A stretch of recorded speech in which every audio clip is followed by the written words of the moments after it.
반찬을 사 먹는 사람들이 늘다 보니 아예 대량 생산 시스템을 갖췄는데요. 장조림에 쓸 돼지 안심입니다. 한 번 할 때 100kg씩 사용합니다. 대량 생산이지만 거의 수작업이라 10명의 동료와 함께 만듭니다. 적당히 자른 장조림용 안심은 맛을 위해 1시간 정도 핏물을 빼주는데요. 1시간 이상을 빼버리면은 고기가 너무 무르고 육즙이 다 빠지니까 1시간 정도 핏물을 뺍니다. 그 사이 물에 돼지고기 잡내를 잡아줄 된장과 월계수 잎을 넣고 팔팔 끓여줍니다. 여기에 핏물을 뺀 안심을 넣어주는 작업자. 이때 다 익히지 않는 것이 중요하다는데요. 너무 많이 익어버리면 고기가 터벅해지고 이걸 또 다음에 한 번 더 익혀야 되는 과정이 있기 때문에 우선 70% 숙련된 작업자만이 그 정도를 맞출 수 있답니다. 이 정도가 70% 익은 상태입니다. 70%를 삶아낸 돼지고기 안심은 바로 찬물로 씻어서 불순물을 제거하고 육질을 살려줍니다. 이어서 두 번째로 삶을 준비를 하는데요.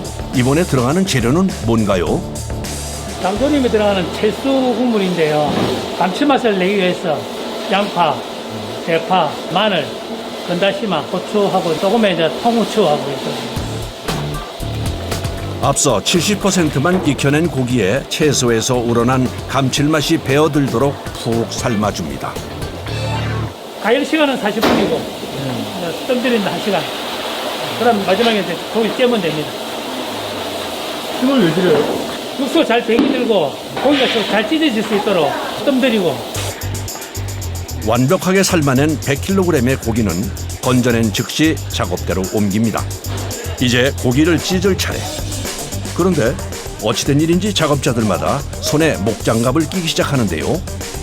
고기를 잘게 찢어야 되는데 그냥 하기는 뜨거우니까 안에 목장갑 하나 끼고 밖에 곰장 끼고 이렇게 작업합니다. 뜨거운 고기를 결대로 찢기 시작하는 작업자들. 보기에는 쉬워 보여도 섬세함을 요하는 작업이라는군요. 안심 사이사이에 보면은 근막이 많이 있어가지고 그 부분 최대한 제거해주면서 잘게 찢는 게 포인트입니다. 결대로 찢어줘야지 나중에 이제 또 씹을 때 식감도 좋고요. 잘게 찢어야 한다는 건 그만큼 뜨거운 고기를 계속 만져야 한다는 뜻이기도 한데요.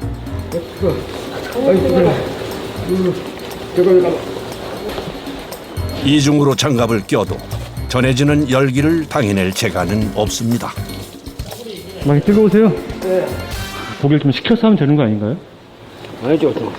뜨거울 때 고기를 찢어야 부드럽고 식혀서 하면은 이제 찔해가지고 힘도 들고 손가락도 아프고 하니까 그냥 뜨거울 때 찢고 그래야 됩니다. 열기와 싸워가며 1시간 동안 부지런히 작업한 결과 고기 찢기가 끝났습니다. 이제 장조림의 맛을 내줄 양념 간장을 만들 차례입니다. 재료는요. 진간장, 카라멜하고 그다음 설탕. 여기에 잘게 찢은 돼지고기 안심을 넣고 은근하게 끓여주는데요. 완성될 때까지 작업자는 장조림에서 눈을 떼지 못합니다. 안심을 삶다 보면은 그 자체에서 기름이 좀 발생을 합니다. 이것이 나중에 식고 냉장고에 들어가게 되면 기름이 테두리 옆으로 아예 깔립니다. 그럼 그때 거들려면 아무래도 기름이 잘 안 빠져요. 깨끗하게 먹음직스럽죠. 이렇게 보니 장조림 맛의 비결이 정성에 있었네요. 두 번째로 만들 반찬 재료는 피꼬막으로 한눈에 봐도 양이 엄청납니다. 요 전체가 한 300kg 좀 되는데 대량 생산을 하기 위해서 많이 만듭니다. 밥도둑 중 하나인 양념 피꼬막을 만들 계획인데요.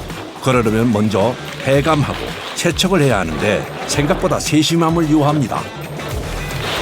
껍질이 깨지면 안 됩니다. 알맹이를 갖다 소중하게 우리가 잘 씻어서 이물질을 다 걸러내야 됩니다. 손이 많이 가는 작업이라 10명의 작업자가 호흡을 맞춰 빠르게 움직이는데요. 이렇게 세척이 끝난 피꼬막은 솥에 넣고 삶아주는데 꼭 한쪽 방향으로 저어줘야 한다는군요. 아무렇게나 이리 저었다 저리 저었다 하면은 어떤 거는 입이 잘 벌어지고, 어떤 거는 빨리 안 벌어지고, 살이 뚱뚱 하지 않고, 또 힘이 쭈그러들고, 힘이 들어도 살짝 방향을 천천히 돌려줘야 되는 거예요. 골고루 익히기 위해선 피꼬막의 자리를 계속 바꿔줘야 하기에 고된 작업인데요. 이 정도 벌려줘야 삶아진 겁니다. 야, 이대로 먹어도 맛있겠네요. 잘 삶아진 피꼬막 300kg이 다시 작업대 위로 모였습니다. 뜨거운 껍질과 알맹이를 분리시키는 작업. 한 자리에서 반복하다 보니 몸에 무리가 갈 수밖에 없는데요. 하기 많이 힘들죠. 많은 양을 하려니까 손목도 아프고 어깨도 아프고. 10명의 작업자가 2시간 동안 꼬박 매달린 끝에 마침내 작업이 끝났습니다. 불리한 알맹이에 남아있는 펄을 제거하기 위해 깨끗하게 씻어주는데요. 마지막으로 한 번 더 찬물에 헹궈줍니다. 혹시 있는 이물질이라든지 그걸 제거하기 위해서 청결 제일 중요하니까 깨끗하게 하기 위해서 마지막 작업합니다. 수없이 많은 작업자의 손길을 거친 피꼬막 알맹이. 뽀얗고 탱글탱글한 육질을 자랑하는데요. 이대로 먹어도 맛있지만 양념까지 올려주면 반찬으로 잘 나가는 양념 피꼬막이 완성됩니다. 세 번째는 밑반찬으로 인기 있는 매콤한 오징어채인데요. 대왕 오징어 중에서 귀 부분 있잖아요. 삼각형 귀 부분. 그 부분을 당겨가지고 자른 거예요. 이 부분이 맛있어요. 고소하고 튀겨 놓으면. 역시 수작업의 연속으로 뭉쳐있는 오징어채를 냉면 면발을 풀어주듯이 비벼줘야 한답니다. 튀겨서 양념 버무리고 이런 100kg 정도 나와요. 이 부분은 지금 60kg. 양이 많아서 기름에 볶지 않고 튀겨주는데요. 보통 기름 색깔하고 다르네요. 고추기름입니다. 고추기름에다가 오징어채를 하면은 깔끔한 맛도 나고, 또 매콤한 맛도 나고, 또 색깔도 좋게끔 하기 위해서 그냥. 이때 고추기름의 온도는 약 150도. 오징어채를 담고 5초에서 6초가량 빠르게 튀겨주고 꺼내줍니다. 오징어채가 너무 가르다 보니까는 오래 튀기면 딱딱해져가지고 채다 튀겨야 제맛이 나오거든요. 뜨거운 기름 앞에서 일하다 보니 위험에 노출되기도 하는데요. 계속 연기를 마시고 있으니까 좀 힘들어요. 이게. 그냥 잘못하면 기름에 아까 잘 튀기면 얼굴 같은 데 막 튀거든요. 고추 기름에 튀겨 산처럼 쌓인 오징어채는 서둘러 양념을 뿌려 섞어줘야 합니다. 식으면 굳어서 양념이 뭉치기 때문인데요. 작업자들의 손길 아래 오징어채도 완성됐습니다. 이번에 등장한 것은 300kg의 양파. 이걸 다 어디에 사용하려는 거죠? 전부 다 따가지고 우리 조림 간장 소스에 넣을 겁니다. 양파와 한판 승부가 벌어졌습니다. 앞선 작업에 비해 쉬워 보일지 모르나 의외의 복병이 힘들게 하는데요. 이렇게 눈물이 많이 나고 눈이 너무 매워요. 눈물 콧물을 쏙 빼고 나서야 끝난 양파 다듬기 작업. 다음 작업은 40kg의 대파입니다. 양념에 들어가는 종류가 많이 있거든요. 소스도 있고 뭐 잘게 자르는 것도 있고 또 육수에 들어가는 것도 있고 그래서 뭐 거의 매일매일 이렇게 한다고 생각하면 됩니다. 경력자들도 힘들어하는 작업. 그럴 만한 게 세척도 사람이 직접 하기 때문인데요. 손으로 씻게 되면은 기계가 못 찾는 여러 가지를 우리가 불순물을 찾을 수 있으니까 오히려 좀 늦지만 손이 씻는 게 좀 깨끗하게 생각합니다. 맛을 지키기 위해 인내와 정성으로 끝까지 재료 손질을 하는 작업자들. 끓는 시간도 오래 걸린다는데요. 한 2시간 이상 우려내서 사용을 하는데요. 그래서 뭐 주로 사용하는 데는 이제 메추리알 조림이라든지 건파래, 그다음에 꼬막장, 간장 등에 쓰입니다. 재료가 많이 들어간 만큼 녹을 때까지 밑에 있는 재료가 타지 않게 주의를 기울여야 하는데요. 천천히 저어주면 만능 조림 간장 작업도 끝납니다. 동시에 네 번째 반찬 재료가 도착했는데요. 김은 아닌 것 같고요. 진도에서 오는 건파래입니다. 건파래 무침을 할 겁니다. 산더미 같은 건파래를 많이 작업하다 보니 노하우도 생겼습니다. 카레가 두꺼워서 일단 이렇게 잘 반해서 옆으로 갈라서 뭉치지 않게 잘 뜯고 난 다음에 이렇게 잘 비벼주는 게 중요한 것 같아요. 그리고 매의 눈으로 뭔가를 찾는 작업자. 바닷가에서 한꺼번에 이렇게 표척해서 올라오는 거라서 미세한 이물질들은 그대로 있을 수 있어서 걸러내는 작업을 하는 거예요. 이거 보셨죠? 이게 이물질 들어있는 거거든요. 이런 걸 제거하는 거예요. 조리 준비를 마친 건파래에 기름을 먼저 뿌려주는데요. 기름을 넣게 되면은 비빌 때 아주 잘 부서지고 윤기도 나면서 아주 촉촉하죠.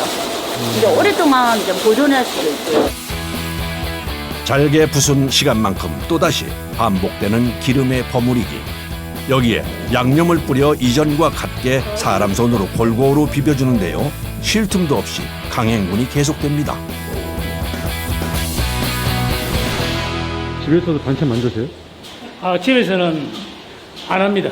워낙 회사에서 많이 하기 때문에 집에서는 쉬고 싶습니다. 마무리로 아삭한 채소를 넣어 버무려주면 건파래 무침도 끝납니다. 마지막으로 만들 반찬에는 고소한 해바라기 씨와 땅콩이 재료로 들어가는데요. 단멸치 견과를 볶고 견과인데요.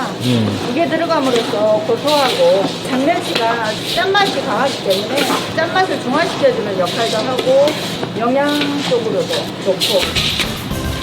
견과류를 공들여 볶아준 후 멸치를 살펴보는데요. 작아서 손질할 것이 없어 보이지만 튀기기 전에 꼭 해야 하는 작업이랍니다. 말려서 보관하다 보면 이렇게 멸치 가루가 많아요. 멸치 가루가 들어가게 되면 기름도 타고 탄맛이 나기 때문에 깔끔하게 이렇게 검수를 해서 튀기게 됩니다.